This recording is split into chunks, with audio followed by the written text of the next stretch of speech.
दोस्तों, मैं हूँ अर्चना नाकरा। किस्सों और यादों के शो में आपका स्वागत है।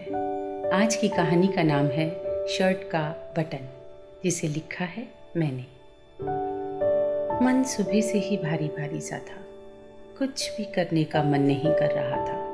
मैं बहुत देर तक जब कमरे से बाहर ना निकली तो सासू माँ आवाज़ लगाते लगाते अंदर कमरे में आ गई। मीता, ओ मीता, खाना खा लेना बेटा, नहीं तो एसिडिटी हो जाएगी। कुछ खा ले। अरे तेरी आंखें क्यों सूजी हुई हैं?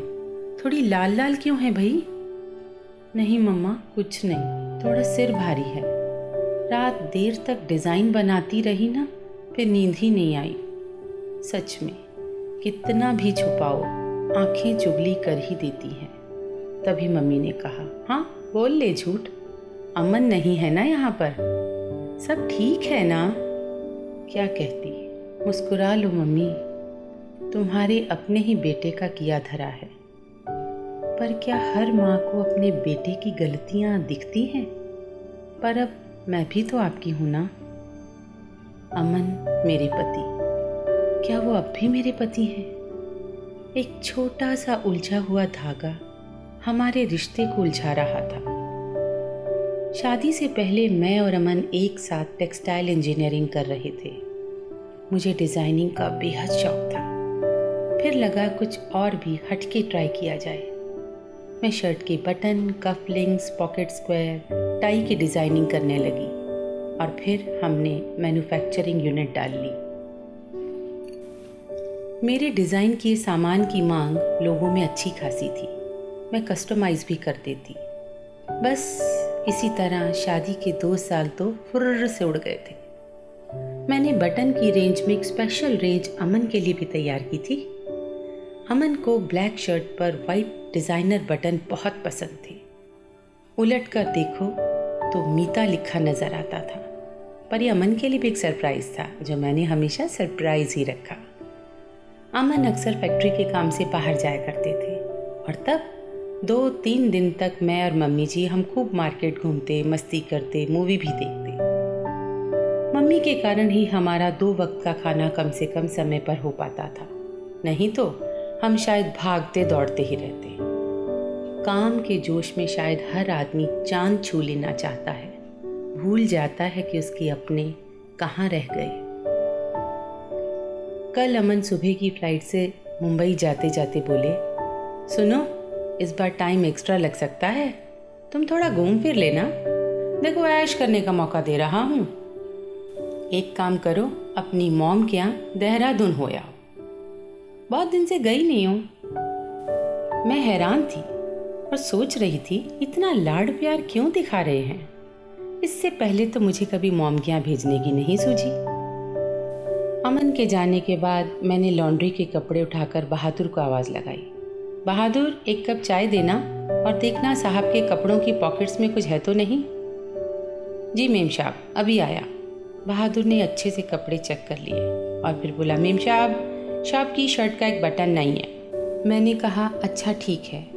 ब्लैक शर्ट पर टूटे बटन के धागे कुछ अजीब से लटक रहे थे और वो डिज़ाइनर बटन तो कहीं दिमाग में अटक सा गया था।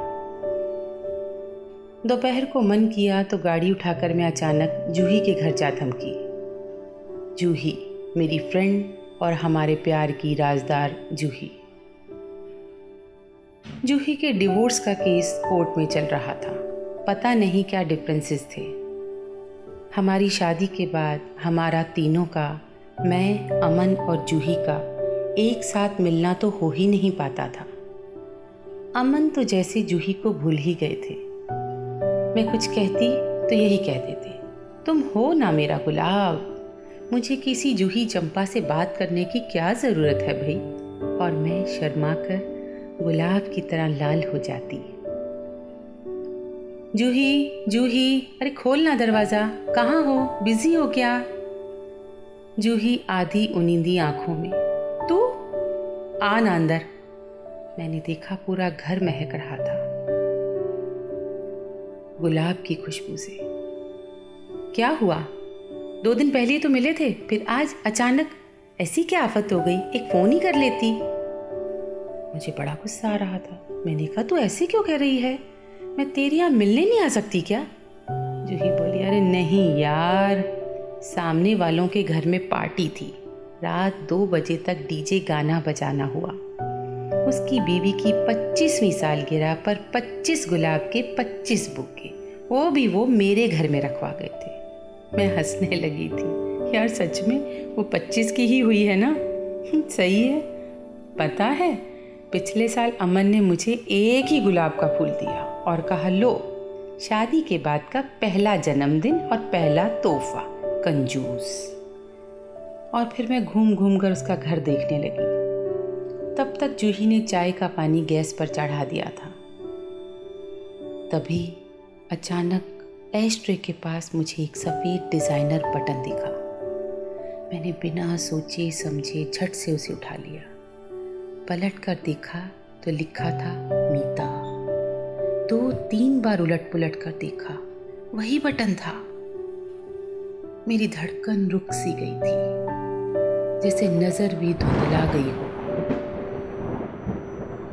मैंने कस कर मुट्ठी बंद कर ली थी, जैसे कमीज के टूटे बटन के साथ मेरा दिल भी मुट्ठी में आ गया। क्या मेरे और अमन के बीच जूही उस बटन के टूटे धागे सी है? मैं त्रिशंकु का तीसरा कोना तो नहीं बन गई हूँ, या खुद एक गिरा हुआ बटन? इतने में जूही का छोटा सा बेटा नन्नू भागा भागा सा आया। मम्मा मम्मा। मेरा ध्यान उस पर जाकर भी नहीं जा रहा था। क्या अमन अकेले में जूही से मिलते हैं? क्या अमन मुझसे दूर हो रहे हैं? मैं अपनी खास सखी से अपना पति नहीं बांट सकती थी।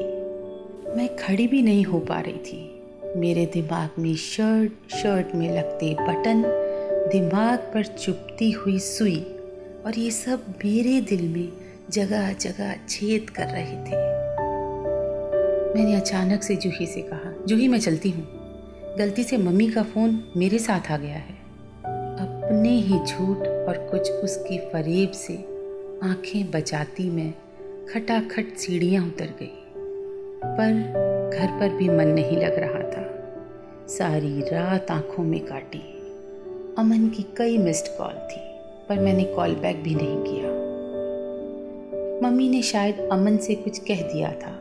मैंने सिर्फ इतना सुना कि अगली फ्लाइट से वो वापस आ रहा है। तभी फ़ोन की घंटी बजी। मैडम, मैं सुपरवाइज़र लीना बोल रही हूँ। आपने जो स्पेशल बटन मुझे सर की शर्ट के लिए दिए थे, उनमें से कम है। वो बॉक्स आपकी फ्रेंड के बेटे के हाथ में था। मैंने तब चेक नहीं किए थे। शायद उस बच्चे के हाथ में बटन चला गया हो। सॉरी मैडम, मैंने तब ध्यान नहीं दिया और गिना भी नहीं था। Please sorry ma'am. मैं इससे पहले उसको कुछ कहती देखा कॉल वेटिंग थी। जूही का फ़ोन आ रहा था। मैंने फ़ोन उठा लिया। उधर से आवाज़ थी, मीता फटाफट हॉस्पिटल पहुँच। मैंने पूछा क्या हुआ? वो बोली तो निकल तो सही और बात रास्ते में करती जा। मैंने फ़ोन कान से लगाया। वो बोलती चली जा रही थी, सुन, तू मेरे घर में जहाँ खड़ी थी वहाँ एक बटन पड़ा था। पता नहीं नन्नू तेरे ऑफिस से या कहाँ से उठा कर लाया था। वो वहाँ नहीं है, शायद उसने निगल लिया। पता नहीं क्यों छोड़ ही नहीं रहा था उस बटन को। पक्का सोचा था कहीं दूर फेंक दूंगी, कहीं रख दूंगी, पर गड़बड़ हो गई। मैं कुछ सोच नहीं पा रही हूँ, दिमाग काम नहीं कर रहा है। उसे लेके हॉस्पिटल जा रही हूँ, तू पहुँच। मैंने कार की चाबी वापस निकाल ली थी। जैसे मेरे अरमानों का टूटा हुआ धागा फिर से जुड़ गया था। शर्ट के बिना बटन लगे 4 छेदों में से मुझे अपना ही चेहरा दिखाई दे रहा था। मैंने एकदम से कहा, जूही, वो बटन मेरे पास है। जूही चिल्लाती हुई सी बोली, अरे तो तू बताती तो सही। मैंने कहा, नन्नू उसे मेरे ही ऑफिस की टेबल से उठा लाया था। देखते देखते पता नहीं मैंने कब उसे पर्स में रख लिया था। मैं भीतर ही भीतर जैसे बुदबुदा रही थी। मेरा था, मैंने वापस ले लिया, अपने पास ही रख लिया। दोस्तों, फिर मिलेंगे डायरी के अगले पन्ने पर।